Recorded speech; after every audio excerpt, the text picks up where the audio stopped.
নমস্কার, good afternoon. আপনারা দেখতে শুরু করেছেন পশ্চিমবাংলা এবং সীমাঞ্চলের fastest growing and most lovable digital platform news today India. আমি চিফ রিপোর্টার জব্বার আলী আপনাদের সঙ্গে এই মুহূর্তে latest weather update for north Bengal, Seemanchal এবং সাউথ বেঙ্গল এবং আগামী কয়েকদিনের আবহাওয়ার যে পূর্বাভাস সে বিষয়টা নিয়ে আপনাদের সঙ্গে এই মুহূর্তে জুড়ে গেছি। আমরা নিয়মিতভাবেই যে কোনো প্রকারের পূর্বাভাস পেলেই সেটি আপনাদের সামনে উপস্থাপন করার চেষ্টা করি, আপনাদের জানানোর চেষ্টা করি। আজ সকাল থেকেই উত্তরবঙ্গের সমস্ত জেলাগুলোতে বলা চলে আবহাওয়া দপ্তরের যে পূর্বানুমান বা পূর্বাভাস সেটিকে রীতিমতো বুড়ো আঙুল দেখিয়ে মেঘমুক্ত পরিষ্কার হচ্ছে নীলাভ আকাশ এবং সেই মুহূর্তে পেজা তোলার মতো শরৎকালীন মেঘ কিন্তু আকাশে দেখা যাচ্ছে। নিঃসন্দেহে এই মুহূর্তে আপনাদের যে বিষয়টা জানানোর চেষ্টা করব, যে চিত্র আমরা নিউজ টুডে ইন্ডিয়ার হেড অফিস সদর দপ্তর ইসলামপুর শহর থেকে যে চিত্র দেখানোর চেষ্টা করছি, স্যাটেলাইট চিত্র মারফত প্রাপ্ত তথ্য থেকে এবং তার পাশাপাশি একদম লাইভ ওয়েদার ফোরকাস্টে আপনারা দেখতে পাচ্ছেন যে চিত্র আমাদের মোবাইলে, নিঃসন্দেহে এই ধরনের মেঘমুক্ত আকাশই রয়েছে। কিন্তু আপনাদের জানানোর চেষ্টা করব, গতকাল মধ্যরাত পর্যন্ত দক্ষিণবঙ্গের বিভিন্ন জেলাগুলোতে, বিশেষ করে সমুদ্র উপকূলবর্তী জেলাগুলোতে হচ্ছে নিম্নচাপের কারণে, বে অফ বেঙ্গল বা বঙ্গোপসাগরের নিম্নচাপের কারণে ঝড়ঝঞ্ঝা এবং তুমুল বৃষ্টিপাত, বজ্রবিদ্যুৎ সহ বৃষ্টিপাতের কথা বলা হলেও এখনও পর্যন্ত যে তথ্য আসে সেই তথ্যগুলো আপনাদেরকে আমরা ধীরে ধীরে প্রকাশ করব। কিন্তু ভারত সরকার, পৃথিবী বিজ্ঞান মন্ত্রণালয়, ভারত মৌসুম বিজ্ঞান বিভাগ, ক্ষেত্রীয় মৌসুম বিজ্ঞান কেন্দ্র আলিপুর কলকাতা, অর্থাৎ government of India meteorological department, ministry of earth sciences Alipore Kolkata থেকে ঠিক 28/5/2025 একদম মিড ডে বা বলা হচ্ছে দিনের মধ্যবর্তী সময়কালে উত্তরবঙ্গের জন্য যে ওয়েদার ফোরকাস্ট দেওয়া হয়েছে সেটি আপনাদের সঙ্গে শেয়ার করব। আপনাদের জানানোর চেষ্টা করব এই মুহূর্তে গোটা উত্তরবঙ্গের সমস্ত জেলা, কোচবিহার থেকে শুরু করে দার্জিলিং, জলপাইগুড়ি, কালিম্পং, আলিপুরদুয়ার থেকে শুরু করে কোচবিহার, উত্তর দিনাজপুর, দক্ষিণ দিনাজপুর, মালদা, সমস্ত জায়গা থেকেই মেঘমুক্ত আকাশের খবর আসছে। কিন্তু আপনাদের জানানোর চেষ্টা করব মাঝে মাঝেই যেই বিষয়টা আমরা উপলব্ধি করি যে ওয়েদার ফোরকাস্টের সঙ্গে সেটা মিলছে না কেন, এমন নিয়ে কিন্তু আমাদের মধ্যে একটা ঘন সংশয় তৈরি হয়। নিঃসন্দেহে এই মুহূর্তে বিশেষ করে রবি ফসলে গোটা উত্তরবঙ্গের বিভিন্ন জেলাগুলোতে যারা ভুট্টা চাষ করছেন তারা, আচ্ছা মোহাম্মদ তারিক বলছেন, সালাম আলাইকুম জব্বারদা, ওয়ালাইকুম, ইসলামপুর ডিস্ট্রিক্ট বানাও, মমতা কো বলো, মোহাম্মদ আজগর আলম। নিঃসন্দেহে সেই বিষয়গুলো নিয়ে পরে আসবো, কিন্তু ওয়েদার আপডেটে মূলত যে বিষয়টা আপনাদের জানানোর চেষ্টা করব সেটা হচ্ছে পূর্বাভাস 28/5/2000, যেটা জানানোর চেষ্টা করব দুপুর 1টা থেকে রাত্রি 8টা পর্যন্ত, অর্থাৎ 29/5/2000 রাত্রি সকাল 8টা পর্যন্ত 24 ঘন্টায় light to moderate rain or thunder shower is likely to occur in few places for Darjeeling, Jalpaiguri, Kalimpong, Alipurduar, Cooch Behar, north Dinajpur, south Dinajpur এবং মালদা, এমনটাই কিন্তু বলা হয়েছে। কিন্তু তার ঘুণাক্ষরে আপনারা হয়তো টের পাচ্ছেন না যে এই ধরনের হঠাৎ করে অশনি সংকেত নিয়ে হালকা থেকে মাঝারি ধরনের বৃষ্টিপাত হতে পারে। সবথেকে বড় কথা হচ্ছে যে নিঃসন্দেহে বে অফ বেঙ্গল বা বঙ্গোপসাগরে যে নিম্নচাপ তৈরি হয়েছে, যার ফলে হচ্ছে দক্ষিণবঙ্গের তটসমবর্তী এলাকাগুলোতে হচ্ছে ঝড়ঝঞ্ঝা বৃষ্টিপাত হতে পারে, এর একটা সম্ভাবনা কিন্তু রয়েছে। সবথেকে বড় কথা হচ্ছে দিন 15 আগেই এবার হচ্ছে যে মনসুন বা বলা চলেছে মৌসুমি, দক্ষিণ পশ্চিম মৌসুমি বায়ুর প্রভাবে উত্তরবঙ্গ বা পার্বত্য অঞ্চলগুলোতে যে বৃষ্টিপাত হয় সেই বৃষ্টিপাতের সময়কালটা কিন্তু 15 দিন এগিয়ে এসছে। এবং ইতিমধ্যেই দক্ষিণ ভারতের যে জেলাগুলো, যেখানে হচ্ছে আপনাদের বছরে দুবার বৃষ্টিপাত হয়, এটা আপনারা অনেকে যারা ভূগোলের ছাত্র আছেন তারা জানেন যে একটা হচ্ছে দক্ষিণ পশ্চিম মৌসুমি বায়ুর আগমনে একবার বৃষ্টিপাত এবং তারপর retrieval of the south West monsoon, যেটা অর্থাৎ সেটা হচ্ছে পার্বত্য এলাকা, বিশেষ করে হিমালয়, ভারতের উত্তর ভারতের যে পার্বত্য এলাকা আছে সেখানে ধাক্কা খাওয়ার পরে অবশ্যই মেঘালয়, মৌসিনরাম, চেরাপুঞ্জি, আসাম, এই সমস্ত জায়গাতে অরুণাচল প্রদেশে বৃষ্টি হওয়ার পর সেটা যখন রিট্রিট হয় তখন উইন্টার সিজনে কিন্তু আবার সেখানে বৃষ্টিপাত হয় এবং সেখানে বন্যার মতো হচ্ছে পরিস্থিতি কখনো কখনো সেই শীতকালীন বৃষ্টিপাতে তৈরি হয়। তবে আপনাদের জানানোর চেষ্টা করব যে যেমনটা রয়েছে, আজকে আপনাদের জানানোর চেষ্টা করব যে পূর্ববর্তী দিনে অর্থাৎ গতকাল যে আবহাওয়ার পূর্বাভাস দেওয়া হয়েছিল তাতে উত্তরবঙ্গের সবকটি জেলাতে কিন্তু হলুদ সতর্কবার্তা এবং কিছু কিছু জায়গায় সবুজ সতর্কবার্তা, মাফ করবেন, যে হচ্ছে কমলা সতর্কতা বা অরেঞ্জ ওয়ার্নিং দেওয়া হয়েছিল। আলিপুরদুয়ারের ক্ষেত্রে রেড ওয়ার্নিং দেওয়া হয়েছিল, এমনটাই কিন্তু আপনাদের জানানোর চেষ্টা করব।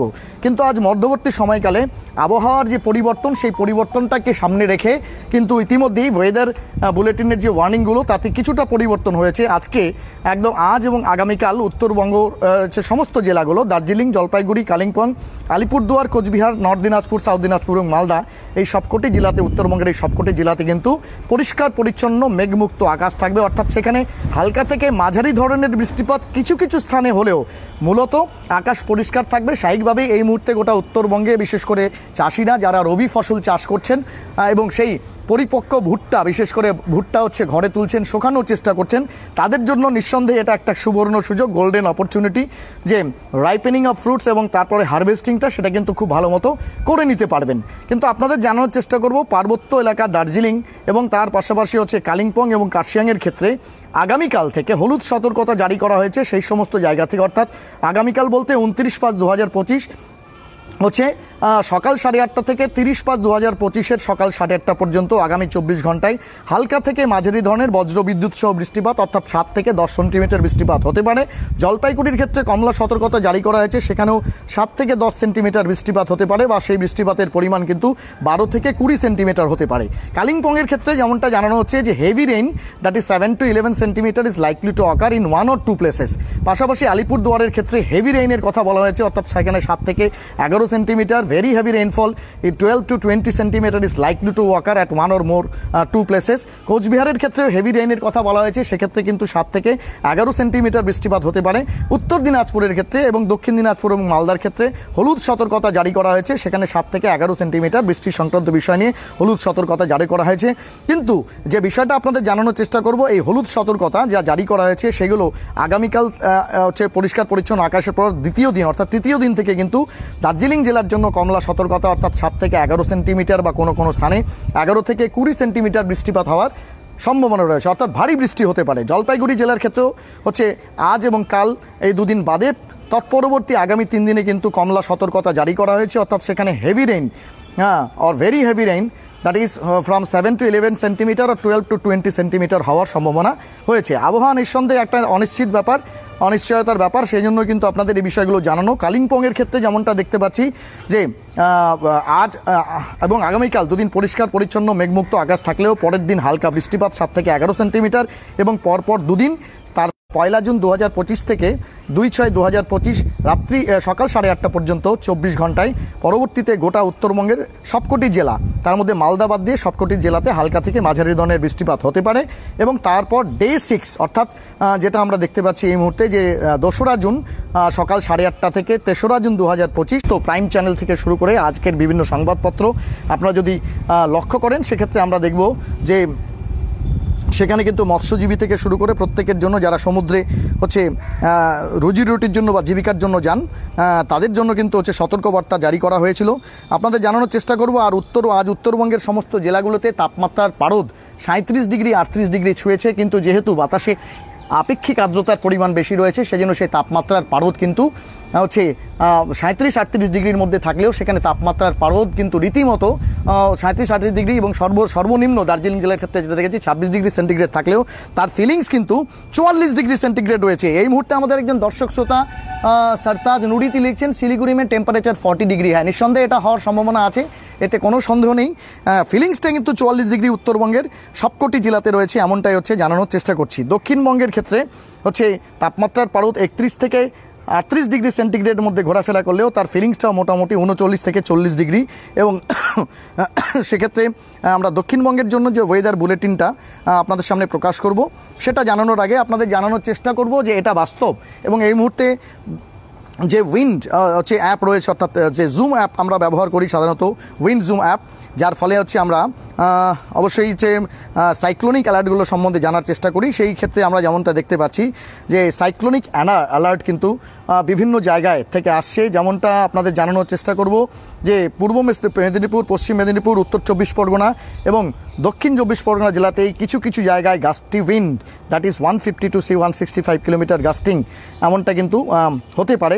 এমনটা cyclonic warning for west Bengal, north west Odisha, west coast সেসব জায়গার জন্য কিন্তু ছিল।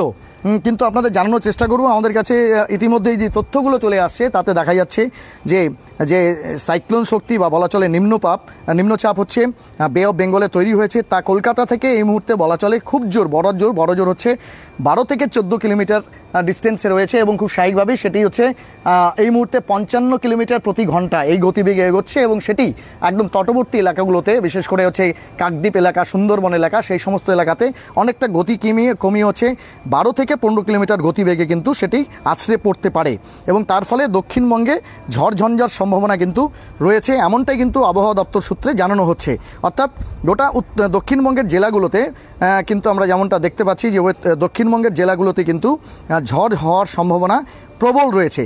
কি রয়েছে ইন্ডিয়ান মেট্রোলজিক্যাল ডিপার্টমেন্টের পক্ষ থেকে তথ্য আমরা আসছি, একটু আপনাদের যে কমেন্টগুলো সেগুলো আমরা পড়তে পারছি না। আপনাদের জানিয়ে দিই আজ সকাল থেকে উত্তরবঙ্গের বিভিন্ন জেলাতে একদম তীব্র গরম এবং তার পাশাপাশি তাপমাত্রার পারদ হচ্ছে অনেকটা উপরে থাকলেও যেটা আমাদের কাছে হচ্ছে খুব আশার বিষয় যে সকাল থেকেই কিন্তু একটা মৃদুমন্দ বাতাস কিন্তু বইছে এবং তার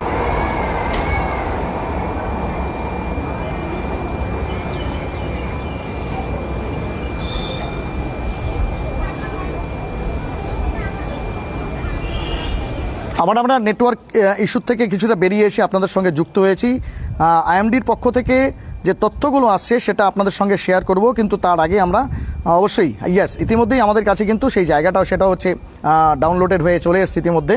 যেমন আপনাদের জানানোর চেষ্টা করব যে দক্ষিণবঙ্গের ক্ষেত্রে আজ ঠিক বলা চলে গতকাল রাত্রে যেটা ওয়েদার বুলেটিন দেওয়া হয়েছিল 27/4/2025, তার কিছুটা পরিবর্তন সাধিত হয়েছে। বলা হয়েছিল যে সেখানে কলকাতা, হাওড়া, হুগলি, উত্তর 24 পরগনা, দক্ষিণ 24 পরগনা, পূর্ব মেদিনীপুর, পশ্চিম মেদিনীপুর, ঝাড়গ্রাম, পুরুলিয়া, বাঁকুড়া এবং তার পাশাপাশি পূর্ব বর্ধমান, পশ্চিম বর্ধমান, বীরভূম, মুর্শিদাবাদ এবং নদিয়া জেলা, এই সমস্ত এলাকাতে হচ্ছে হালকা থেকে মাঝারি ধরনের বৃষ্টিপাত হচ্ছে। কমলা সতর্কতা জারি রয়েছে। রাত্রি থেকে কিন্তু ঝোড়ো হাওয়া বইতে পারে 60 থেকে 70 কিলোমিটার গতিবেগে, থান্ডারস্টর্ম উইথ গাস্টি উইন্ড। উত্তর 24 পরগনা, দক্ষিণ 24 পরগনার ক্ষেত্রেই যেমনটা আজ রাত্রি থেকেই বলা চলে, অর্থাৎ যেমনটা আপনাদের জানানোর চেষ্টা করছিলাম যে তটবর্তী এলাকা থেকে 12 থেকে 15 কিলোমিটার দূরেই কিন্তু সেই যে সাইক্লোন বা বলা চলে হচ্ছে নিম্নচাপ, লো প্রেশার বেল্ট, সেটা তৈরি হয়েছে, অর্থাৎ ঘূর্ণাবর্ত তৈরি হয়েছে এবং তার ফলে কিন্তু উত্তরবঙ্গের উত্তর 24 পরগনা এবং দক্ষিণ 24 পরগনা এইসব জেলাতে হচ্ছে ঝড় বৃষ্টির প্রবল সম্ভাবনা রয়েছে এবং সেক্ষেত্রে কিন্তু মৎস্যজীবীদের সমুদ্রে না যাওয়া থেকে শুরু করে অন্যান্য যে অ্যালার্ট, বিশেষ করে দীঘা এবং পুরী এই সমস্ত এলাকাতে, অর্থাৎ সমুদ্র তটবর্তী এলাকাগুলোতে কিন্তু এই বিষয়টা বলা হয়েছে। এবং কলকাতা থেকে শুরু করে আমরা যদি একদম নদিয়া জেলা পর্যন্ত দেখি, দক্ষিণবঙ্গের এই সমস্ত জেলাগুলোতে হালকা থেকে মাঝারি ধরনের বৃষ্টিপাত আগামী হচ্ছে 5 দিন বিরাজ থাকবে, এমনটাই কিন্তু আবহাওয়ার পূর্বাভাসে জানানো হয়েছে। অর্থাৎ সেটা হচ্ছে যেমন জানা হচ্ছে যে 28/5/2025 থেকে শুরু করে পরবর্তীতে আপনাদের জানানোর চেষ্টা করব একদম বলা চলে 2 জুন পর্যন্ত কিন্তু এই ধরনের বিষয়গুলো রয়েছে। ইতিমধ্যেই আপনাদের জানানোর চেষ্টা করব মৌসুম যে অ্যাপ রয়েছে, সেই অ্যাপের মাধ্যমে আমরা যে লোকেশনটা দেখতে পাচ্ছি যে এই মুহূর্তে নর্থ ইস্টলি উইন্ড 3.7 কিলোমিটার পার আওয়ারে বইছে।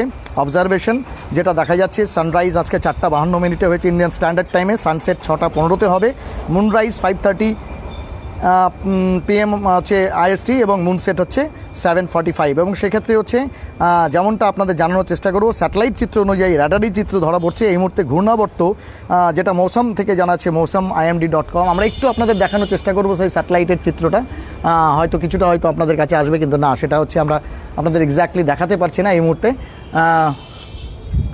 সেক্ষেত্রে কিন্তু বৃষ্টিপাত হওয়ার সম্ভাবনা অনেক বেশি এবং আপনাদের জানানোর চেষ্টা করব এভারেজ টেম্পারেচার কিন্তু আলিপুর, কালকা এবং সংলগ্ন এলাকাতে, দমদম এলাকাতে, সেই সমস্ত এলাকাতে এভারেজ টেম্পারেচার কিন্তু 35 ডিগ্রির উপরে ঘোরাফেরা করছে। এবং যেই কথাটা বললাম যে आगामी 5 दिन হচ্ছে বৃষ্টির পূর্বাভাস দক্ষিণবঙ্গের জেলাগুলোতে রয়েছে।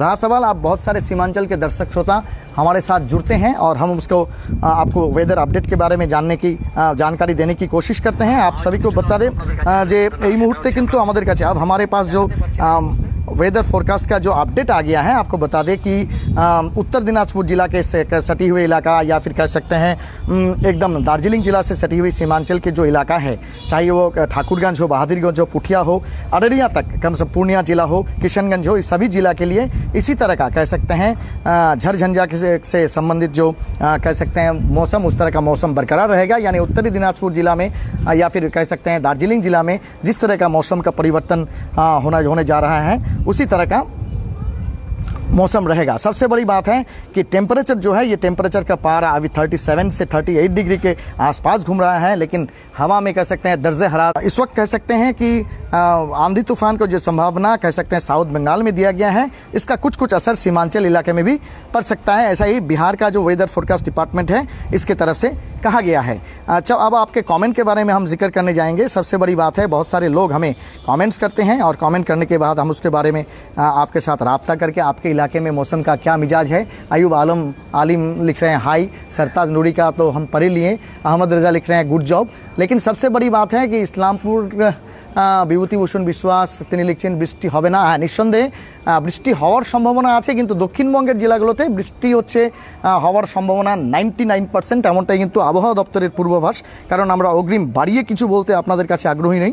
বিশেষ করে এই মুহূর্তে মেঘমুক্ত আকাশের যে চিত্র উত্তরবঙ্গে দেখতে পাচ্ছেন, স্বাভাবিকভাবেই আগামী 1-2 দিন কিন্তু উত্তরবঙ্গের কোনো জেলাতে বৃষ্টি 1-2 দিন মানে আজ এবং আগামীকাল বৃষ্টি হওয়ার সম্ভাবনা নেই। কিন্তু তারপরেই who knows, only god nose যে আবহাওয়ার পরিবর্তন কিন্তু হঠাৎ করেই সাধিত হতে পারে। এই মুহূর্তে কিন্তু আপনাদের জানিয়ে দেওয়ার চেষ্টা করব স্বাস্থ্য দপ্তরের পক্ষ থেকে একাধিক সতর্কতা এবং কৃষি দপ্তরের পক্ষ থেকে কিন্তু একাধিক সতর্কতা সাধারণ মানুষের জন্য হচ্ছে করা হয়েছে। সেটা হচ্ছে যে এই মুহূর্তে সবথেকে বেশি যে বিষয় যে কাঠফাটা রোদ রয়েছে, তার ফলে কিন্তু সানস্ট্রোক হওয়ার সম্ভাবনা রয়েছে। শরীরে প্রচুর পরিমাণে ঘাম হওয়ার কারণে বা ঘাম ঝরার কারণে কিন্তু ডিহাইড্রেশন হওয়ার সম্ভাবনা রয়েছে। সেক্ষেত্রে বাড়তি সতর্কতা অবলম্বন করতে হবে। বয়স্ক এবং বাচ্চারা এবং যারা বিভিন্ন প্রকারের দুরারোগ্য ব্যাধিতে ভুগছেন তাদের ক্ষেত্রে বাড়তি সতর্কতা কিন্তু নিতে বলা হয়েছে, যাতে বাচ্চাদের এবং বড়দের ক্ষেত্রে ডিহাইড্রেশনের কোনো সমস্যা না হয়। তার জন্য পর্যাপ্ত পরিমাণে হচ্ছে বডিকে হচ্ছে হাইড্রেট করার ব্যবস্থাপনা, অর্থাৎ সেক্ষেত্রে অবশ্যই হচ্ছে প্রচুর পরিমাণে পানীয় জলপান করার এবং তার পাশাপাশি অবশ্যই কোনো গরম স্থান থেকে এসে হঠাৎ করে হচ্ছে ফ্যানের তলায় বা এসির তলায় না বসা, যা হচ্ছে আপনার জন্য বিড়ম্বনার কারণ হতে পারে, সেগুলোকে অ্যাভয়েড করতে বলা হয়েছে। এবং সবথেকে বড় কথা হচ্ছে এই মুহূর্তে সবথেকে বড় কথা মশার উপদ্রবটা বেশি হয়, কারণ কিছুদিন আগেই সামান্য পরিমাণ হলেও কিন্তু উত্তরবঙ্গের বিভিন্ন জেলাগুলোতে বৃষ্টি হয়েছে। তার ফলে এই মুহূর্তে বলা চলেন পাক বা বলা দোবা জায়গা বা খানাখন্দ যেখানে সামান্য পরিমাণে জল রয়েছে, সেখানে মস্কুইটো ব্রিডিংয়ের পরিমাণ কিন্তু যথেষ্ট বেশি হতে পারে। সেটা গ্রামাঞ্চল বা শহরাঞ্চলের জন্য হতে পারে। সবথেকে বড় কথা, হঠাৎ করে বৃষ্টি হওয়ার কারণে কিন্তু যেই ঘটনাগুলো ঘটতে পারে, সেক্ষেত্রে সাপের উপদ্রব, বিশেষ করে বিষাক্ত সাপের উপদ্রব হতে পারে। কারণ আপনারা প্রত্যেকেই জানেন সাপ হচ্ছে একটা শীতল শোণিত বা শীতল রক্তের প্রাণী। স্বাভাবিকভাবেই তারা কিন্তু এই মুহূর্তে প্রচুর তাপ হওয়ার কারণে তারা কিছুটা নিজেদেরকে হচ্ছে স্বস্তি দেওয়ার জন্য ছায়াযুক্ত স্থানে বা গুমট স্থানে এইসব জায়গাতে কিন্তু সেগুলো আশ্রয় নিতে পারে। অথবা এমনও হতে পারে যে যেই সমস্ত জায়গায় প্রচুর গরম বা গুমটের মধ্যে আছেন, সেই সমস্ত জায়গা থেকে বেরিয়ে লোকালয়ের মধ্যে তারা চলে আসতে পারে। সেই সময় কিন্তু সাবধানতা অবলম্বন করাটা যথেষ্টই বাঞ্ছনীয়। এবং সেক্ষেত্রে তারাই বলছেন কোনো প্রকারের এই ধরনের দুর্ঘটনার শিকার, বিশেষ করে সাপের ছোবল বা ইত্যাদিতে কেউ যদি হচ্ছে আক্রান্ত হন, তাহলে অবশ্যই হচ্ছে চিকিৎসকদের পরামর্শ নেওয়ার জন্য কিন্তু স্বাস্থ্য দপ্তরের পক্ষ থেকে জানানো হয়েছে। পাশাপাশি আপনাদের জানানোর চেষ্টা করব এই মুহূর্তে যে ফসল বা শাকসবজি মাঠে রয়েছে তাদের জন্য বাড়তি সতর্কতা, বিশেষ করে যারা প্রচুর পরিমাণে ভুট্টার চাষ হচ্ছে মালদা, উত্তর দিনাজপুর, দক্ষিণ দিনাজপুর এবং তার পাশাপাশি হচ্ছে দার্জিলিং জেলার বেশ কিছু অংশ সেখানে রয়েছে। সেই সমস্ত জায়গাতে যারা পরিপক্ক ফসল এই মুহূর্তে ঘরে তুলছেন, তাদের জন্য কিন্তু নিঃসন্দেহে আপনাদের হচ্ছে ফসলগুলোকে যারা কর্তন করেছেন সেটা শুকিয়ে নেওয়া এবং সেক্ষেত্রে অবশ্যই সাবধানতা। যদি ফসল হচ্ছে একদম শুকিয়ে যায়, ঝনঝনে শুকনো হয়ে যায়, তাহলে সেটাকে অবশ্যই ওঠে গুদামজাত করে দেওয়ার জন্য কিন্তু নির্দেশ দেওয়া হয়েছে। সবথেকে বড় কথা হচ্ছে যে उत्तरबंग दक्षिणबंग तो बटेई, तार संगे सीमांचल के बहुत सारे लोग हैं जो इस वक्त कह सकते हैं मक्का का आबादी करते हैं। पूरी पैमाने में आबादी हुआ है, इस बार प्रोडक्शन भी बहुत अच्छा हुआ है। तो ये गोल्डन अपॉर्चुनिटी या गोल्डन टाइम है। और खास करके आप कह सकते हैं इस वक्त अगर आप कहें कि तंतुज फसल में से जो तो पटसन का भी खेती आबादी होता है, तो तो उन लोगों के लिए कह सकते हैं कि इस वक्त अगर सिंचाई की ज़रूरत हो तो कम पे सिंचाई दे सकते हैं। हालांकि जो पर्सन बड़े हो गए हैं उसके लिए सिंचाई का ज़रूरत नहीं पड़ेगा। कमेंट्स बहुत सारे आदमी किए हैं, लेकिन आपको बता दें इस वक्त सावधानी बरतना बहुत ज़रूरी है। खास करके कह सकते हैं सरकारी स्कूलों में अभी समर वैकेशंस चल रहा है, तो लिहाजा उन लोगों के लिए ज़्यादा प्रॉब्लम्स नहीं होगा। फैजुल हक लिख रहे हैं रायगंज रामगंज टेम्पारेचर 37 डिग्री আছে নিঃসন্দেহে। अच्छा नूर अली लिखছেন, नूर अली अली लिखছেন মাদ্রাসা। अच्छा मोहम्मद आजगर আলী হাই লিখছেন, মাধব কুমার সিংহ হাই লিখে ছেড়েছেন, মোহাম্মদ নওয়াজ শেখ প্রত্যেকে কমেন্ট করছেন। আমরা প্রত্যেকটা কমেন্ট হয়তো আপনাদের নেটওয়ার্ক ইস্যুর কারণে পড়তে পারি না, তার জন্য আমরা আপনাদের কাছে ক্ষমা প্রার্থী। কিন্তু এই মুহূর্তে প্রচুর পরিমাণে সাবধানতা, বিশেষ করে এই গ্রীষ্মকালীন যে তাপমাত্রা বা বলা চলে হচ্ছে একদম at the outset of June, অর্থাৎ যেই মুহূর্তে বলা চলে হচ্ছে বর্ষার ভাবটা শুরু হয়, প্রচুর পরিমাণে হচ্ছে আপনার ইভাপোরেশন হয়, অর্থাৎ যেগুলো হচ্ছে কোনো সন্দেহ নেই স্বাভাবিকভাবেই এই মুহূর্তে কিন্তু হিউমিডিটি হচ্ছে উত্তরবঙ্গের প্রত্যেকটি জেলাতে প্রচুর পরিমাণে থাকে। मोहम्मद रिजवान लिखছেন ग्वालपोखर में 35 डिग्री सेंटीग्रेड हो सकता है, पेड़ पौधा ग्वालपोखर में ज़्यादा है इसलिए वहाँ ठंडक है। जी global warming is a big issue, और वहाँ जहाँ कह सकते हैं पेड़ पौधा ज़्यादा है, टी गार्डन्स इलाका है, शेड ट्रीज जहाँ है वहाँ टेम्परेचर या तापमान कम हो सकता है। ये एक्सक्लूसिव है। सबसे बड़ा बात है कि नॉर्थ बंगाल के लिए या साउथ बंगाल या सीमांचल के लिए कह सकते हैं ये टाइम जो है थोड़ा जोखिम भरा होता है, क्योंकि अभी आप देख रहे हैं कि एकदम साफ आसमान है, उसमें नीला सा आप कह सकते हैं उसमें रेखाएं देख पा रहे हैं, काले बादल, छोटे छोटे बादल या भूरे बादल देख रहे हैं, और अचानक ही कह सकते हैं एक साइक्लोनिक या एंटी साइक्लोनिक सिचुएशन तैयार हो जाता है, और जिसमें कह सकते हैं आंधी तूफान